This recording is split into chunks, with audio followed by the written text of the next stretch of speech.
रस्त्यावरती त्यांनी आव्हान दिल्यानंतर एवढा सर्व समाज जमतो नक्कीचपणे या विषयामध्ये यश येणार आहे.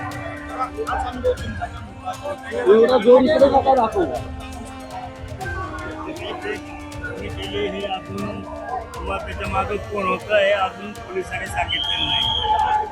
त्यामुळं निश्चितपणानं आंदोलन त्याच्यामध्ये नव्हते हे स्पष्ट आहे आणि हा समाजाच्या आरक्षणाचा प्रश्न आहे.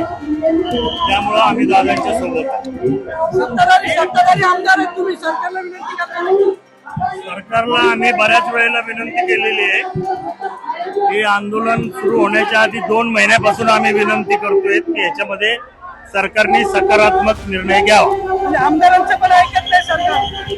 असं आमदारांचं ऐकत नाही असं नाही, परंतु याच्यामध्ये सरकारने आता ठाम भूमिका घ्यायची वेळ आलेली. विरोधी पक्ष काय भूमिका घेतली? भूमिका काय घेतली? भूमिका काय? मराठा आरक्षणाच्या संदर्भात आतापासून नाही तर सुरुवातीपासून मराठा क्रांती मोर्चापासून मी रस्त्यावरती आणि मनोज दादांनी जेव्हा पण आम्हाला आदेश दिले तर आम्ही रस्त्यावरती उतरतो आणि ते जे सांगतील जे आव्हान करतील त्या पद्धतीने आम्ही करतो. मुख्यमंत्र्यांना विनंती करणार. हो नक्की. एक विरोधी बाकावरती जरी आमदार असतो तर आम्ही त्यांनाही पत्र देऊ. सर्व आमदार मिळून तिथे आम्ही जाणार आहोत तिथे.